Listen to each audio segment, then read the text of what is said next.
Were the 2024 Maharashtra Assembly elections rigged? Rahul Gandhi says yes. The leader of opposition in Lok Sabha has, like several others, continued to raise questions on the results that Maharashtra saw.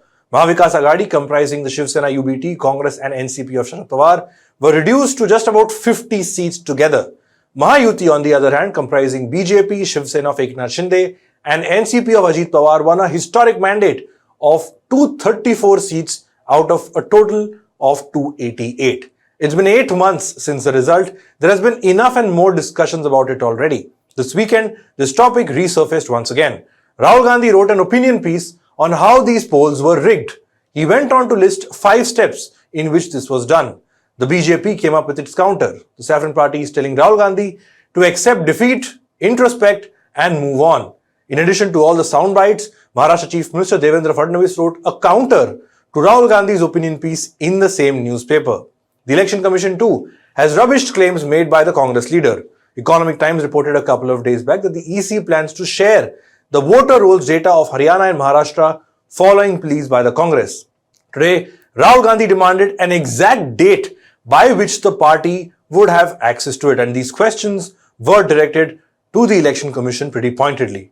Additionally, the Congress has also questioned the source-based responses of the EC in the media after Rahul Gandhi's opinion piece.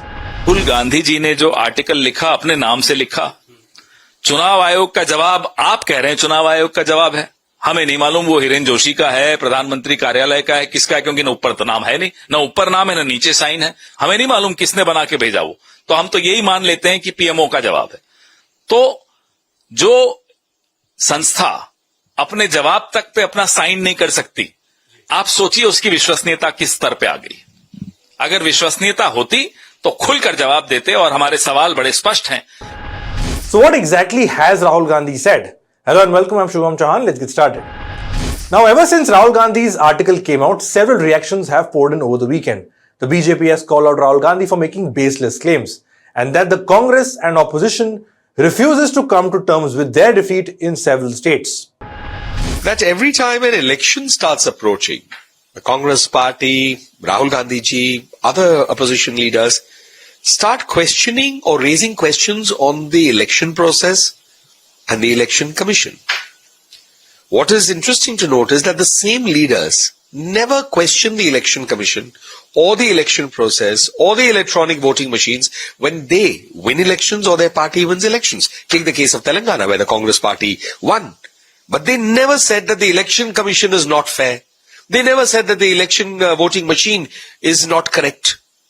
So perhaps one wonders that either it is just politicization for the sake of politicization, that seems to be the objective behind such kind of comments, or they perhaps realize that they are not well placed in the forthcoming election, and hence they want to create this counter narrative. We said the election was not, the election commission was not fair or the process was not correct, because when people reject them, then they would use this as an argument to somehow justify themselves. Now we look at 2 articles parallelly as we go along to help put the picture in perspective. One is Rahul Gandhi's opinion piece which he wrote, and the second is a story done by a few reporters at the Indian Express. Let's start with what Rahul Gandhi has said. His opinion piece appeared in the Indian Express on Saturday, 7th of June. It is titled "MatchFixing Maharashtra." In that, the Congress MP writes that the 2024 Maharashtra Assembly verdict was glaringly strange. He says the scale of rigging was huge, and that despite desperate attempts to conceal it, Election Commission's official data reveals a step-by-step playbook to fix elections. Now, there are 5 steps that Rahul Gandhi talks about. The first step that he mentions is the appointment of the election commissioners themselves. Now, the Supreme Court ruled in 2023 that the Chief Election Commissioner and election commissioners would be picked by a panel comprising the following people: the Prime Minister of India, Leader of Opposition, and the Chief Justice of India. Months after this ruling by the Supreme Court, the Modi government brought in a law and changed the composition of this panel.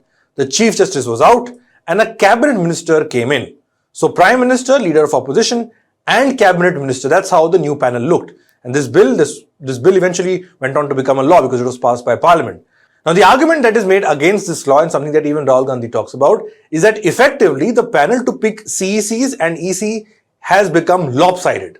Now, one can't imagine the Cabinet Minister defying the Prime Minister. And so, by a default 2:1 vote, the LOP would always be outvoted. and the government's will would prevail as far as picking the referee of India's elections is concerned. Rahul Gandhi says this tweak does not pass the smell test. He questions why would someone go out of their way to remove a neutral arbiter, that is the CGI, in an important institution. To ask the question is to know the answer is what he writes. But here's a broad view, something that this article by the Indian Express also highlights. You see, until the Supreme Court verdict, the process of picking ECs wasn't officially laid down at all in written. The convention was that the Law Ministry would shortlist a few names of senior eligible government officials. The Prime Minister then would pick one of them and then recommend it to the President of India for officially appointing that person as Chief of the Election Commission of India. So there was a need to have a law in place for such a critical appointment, which is why pleas were filed in the Supreme Court. In fact, this report in the Express points out that previous governments did not push for an official, transparent process in this matter. It points to the 2007 recommendation of the Administrative Reforms Commission. It was chaired by Congress leader M. Veerappa Moily. This panel had suggested a collegium system for appointing election commissioners. The proposed panel, as part of that, included the Prime Minister, Lok Sabha Speaker, Leader of Opposition, Law Minister and Rajya Sabha Deputy Chairman. However, this recommendation was never implemented by the government at the time. The next point Rahul Gandhi raises is about the exponential rise in registration of new voters. 41 lakh new voters were added in Maharashtra within 5 months between the 2024 Lok Sabha and the Assembly elections. This is almost equal to the number added over the past 5 years. Now, interestingly, the Quint found that 18 lakh new voters were added in 78 Assembly seats only. Of these, the Bharatiya Janata Party won 68. 68 out of 78 seats is what the BJP won. And again, all of this has been reported, documented and talked about in the last 5 to 6 months ever since the results came out. The Express report says the process of updating electoral rolls includes booth-level agents from all political parties for the purpose of transparency. Now, Congress alone had 27,099 such agents on ground. Now, these agents, like I said, are responsible for interacting with election officials to flag any discrepancies at any point of time at the polling station level. Yet, it wasn't flagged. The Express report says that less than 100 appeals pertaining to additions or deletions were filed by party agents across all political parties. Now, the next point Rahul Gandhi focuses on is inflated voter turnout figures. He points out that post 5 p.m. on voting day, the voter turnout in Maharashtra jumped. The polling turnout at 5 p.m. was at 58.22%. Now, the final turnout that was reported only the next morning stood at 66.05%, which is an increase of 7.83 percentage points, all equivalent to 76 lakh voters.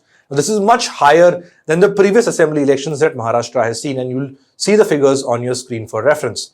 Now, in actuality, the 5 p.m. figure is provisional. The EC has never said that the 5 p.m. voter data turnout is official. That means it is bound to change because no people will come till the last minute and this number will go up as and when people come out and vote. As for the anomaly that Rahul Gandhi has flagged, EC officials have given a counter to the Indian Express. In 2024, an average of 58 lakh voters cast their votes every 1 hour in Maharashtra. Based on that, 1.16 crore voters could have voted in the last 2 hours alone. That means an increase or a bump, as Rahul Gandhi puts it, of 76 lakh voters in the end, in the last couple of hours, is very much possible. Now, the next one that he focuses on is the rise in votes for BJP in constituencies where the Congress had a sizable lead in the Lok Sabha. He cites the example of Kamti seat. In the 2024 Lok Sabha elections, the Congress polled 1.36 lakh votes, while the BJP polled 1.19 lakh votes. In the 2024 Assembly elections, the INC polled roughly the same amount, 1.34 lakh votes, but the BJP's votes jumped to 1.75 lakh votes, which is an increase of about 56,000. Now, Rahul Gandhi claims this jump may have come from the bank of 35,000 new voters which were added in Kamti between the two elections, that is the Lok Sabha and the Assembly. To this, EC officials have said that this is a completely false equivalent because factually Kamti falls under the Ramtek Lok Sabha seat where a Shiv Sena candidate had fought. In the assembly polls, Kamti had a BJP candidate. Besides, if any candidate found something wrong with the counting of votes on result day, he or she could have approached the court, something that has not happened in Kamti's case. Lastly, Rahul Gandhi points out how attempts were made to hide what he calls the rigging. When a High Court ordered sharing of CCTV footages from polling station in Haryana elections case, the Modi government tweaked the rules and made sharing CCTV records difficult. Voter rolls weren't shared with political parties either. But broadly, this playbook, Rahul Gandhi says, is a huge threat to democracy. Now, the Election Commission's rebuttals haven't come officially at the moment. All of its responses are so spaced as far as Rahul Gandhi's opinion piece are concerned and have been reported by different media outlets. Regardless, the polling agency has said that Rahul Gandhi's claims are baseless. EC officials say that if at all Rahul Gandhi wants clarification or some data sets from the EC, he or the party should write to the EC directly. Of course, the critics say that the Election Commission is yet to give a proper, transparent and completely logical justification as far as any and every anomaly that is being flagged by political parties in India. All of it in the interest of free and fair elections. That's all we have for this report. Thanks for watching.